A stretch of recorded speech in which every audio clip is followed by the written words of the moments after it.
ఇది చూడమ్మా ఖుషి, పైకి చూడు.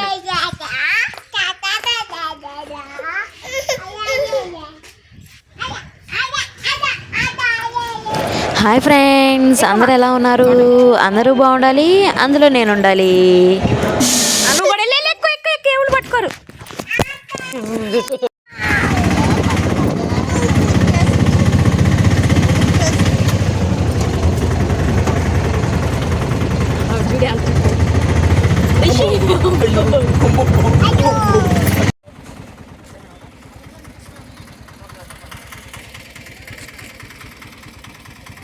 బండ్లే ఆడ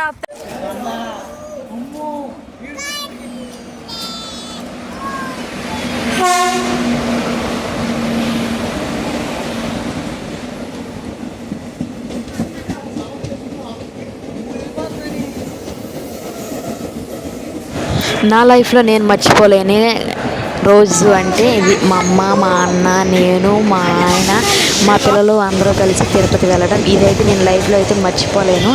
ఎందుకంటారా, ఎప్పుడు మా అమ్మ ఏదో వర్క్, ఏదో పని, ఏదో ఒకటి గోలా రద్దీ కానీ ఇలానే సాగిపోయేది. కానీ మా అమ్మ మాతో కలిసి ఉండేదే లేదు.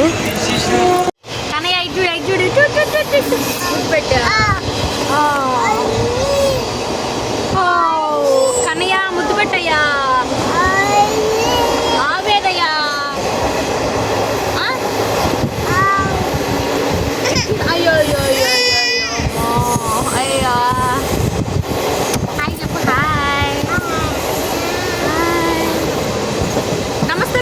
నమస్తే.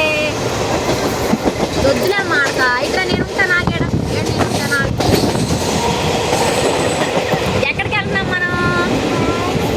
తిరుపతికి వెళ్తున్నామా? ఇటు మా ఇంట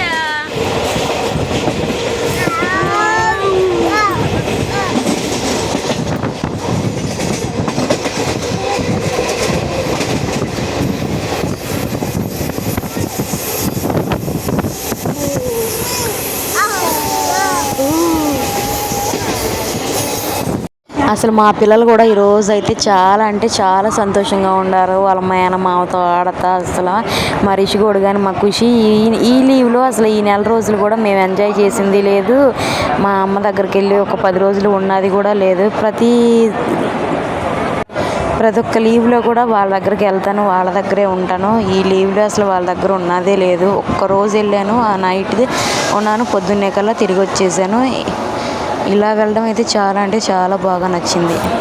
మేమైతే తిరుపతికి అయితే బాపట్ల నుంచి 3ంటికి అయితే, అంటే 2:15కి ట్రైన్, కానీ లేట్ నడిచి అయితే 3:30కి అలా అయితే అక్కడికైతే వచ్చింది. అక్కడ నుంచి అయితే తిరుపతికి అయితే స్టార్ట్ అయిపోయాం ట్రైన్లో. ఇక్కడికి వచ్చేపాటికి అయితే 10:30 అయితే పట్టింది. 10:30కి అయితే కరెక్ట్గా ఇక్కడికి వచ్చి అయితే దిగేసాం. దిగేసిన తర్వాత అయితే ఏసీ బస్సులో అయితే ఎక్కి సెటిల్ అయిపోయాం ఫ్రెండ్స్. నేనైతే ఒక్కసారి కూడా తిరుపతి రాలేదు.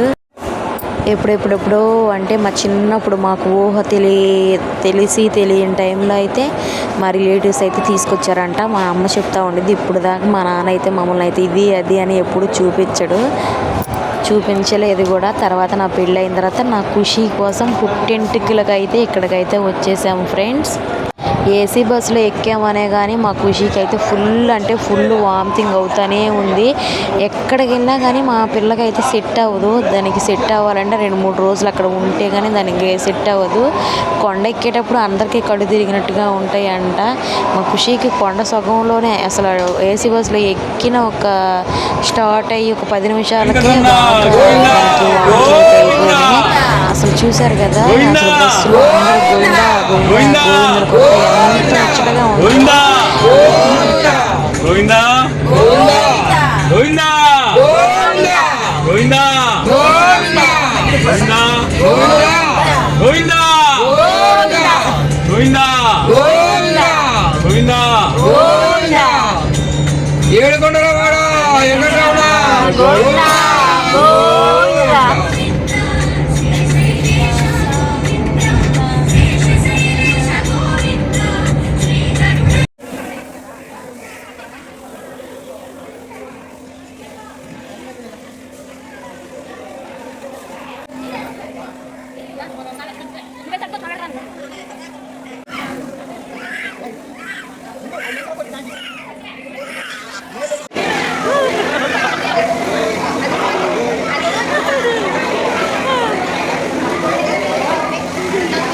ఏడుకొండలు కూడా ఏసీ బస్సులో ఎక్కెళ్ళామని చెప్పాం కదా. ఏసీ బస్సులో ఎక్కేటప్పుడు మా ఖుషికి కూడా వాంతులు అయినాయి అని కూడా చెప్పాను.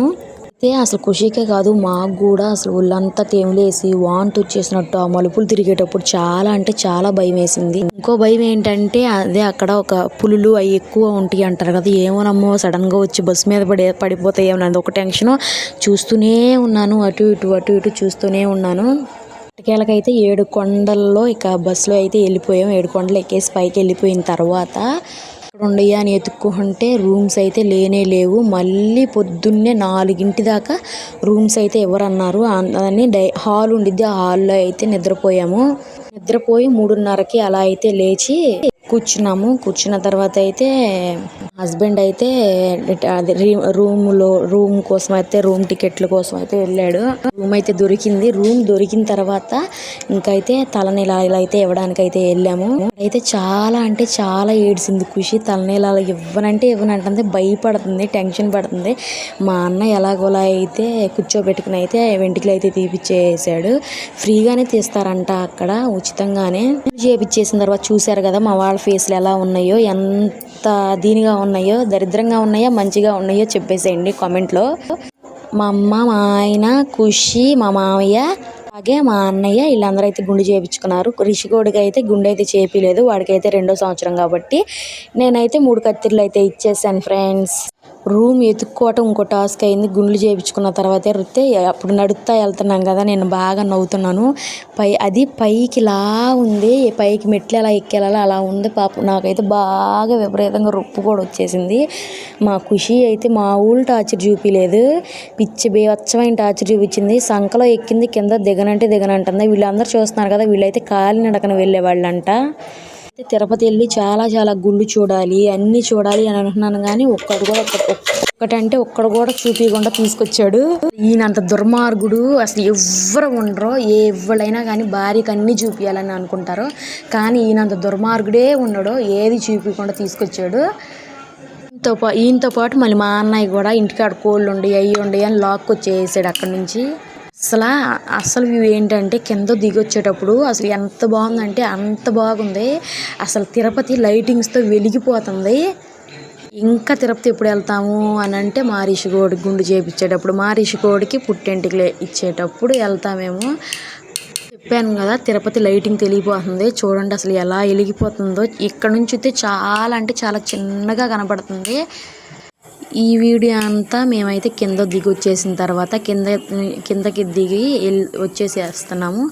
అప్పుడు తీసిన వీడియో అయితే కరెక్ట్గా ఎక్కడ తీయలేదు. పిల్లలు అయితే విసిగిచ్చేసారు. కానీ ఒకటి ఆశ్చర్యపోయే విషయం ఏంటంటే ఆ 7 కొండలు అసలు ఎలా చెక్కారు, ఎలా అదొక అద్భుతం అనే అనుకోవాలి. ఆ 7 కొండల్లో ఆయన ఎలా వెలిసాడు, అదొక అద్భుతం అనుకోవాలి. అసలు చాలా అంటే చాలా బాగుంది తిరుపతి. ఇక్కడ నందీశ్వరుని చూడండి ఎలా లైటింగ్తో అలంకరించారో. తిరుపతి మొత్తం లైటింగ్తో వెలిగిపోతూనే ఉంటుంది.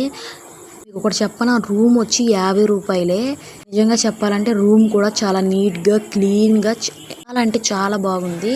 అంత పెద్ద గుడిని మెయింటైన్ చేస్తున్నారంటే వాళ్ళు అక్కడ పనిచేసే వాళ్ళని మనం సేవ చేసుకునే వాళ్ళు చాలా గొప్పోళ్ళు అని అనుకోవాలి. తను చూడండి గుండు చేయించుకుని ఒక్క 20 రూపాయలన్నా వాళ్ళ చేతిలో పెట్టరండి. అలా గుండు చేయించుకుని వచ్చేయకూడదు అని అంటారు. ప్లీజ్ ఈ వీడియో కానీ మీకు నచ్చినట్లయితే లైక్ ఇవ్వండి, షేర్ చేయండి, నా ఛానల్ సబ్స్క్రైబ్ చేసుకోండి ప్లీజ్ అండి. లాంగ్ వీడియోస్ అస్సలు రీచ్ అవనే అవ్వట్లేదు. ప్లీజ్ మీరు అందరు చూసి లైక్ ఇచ్చినట్లయితే లాంగ్ వీడియోస్ కూడా షేర్ అవుతాయి. ప్లీజ్.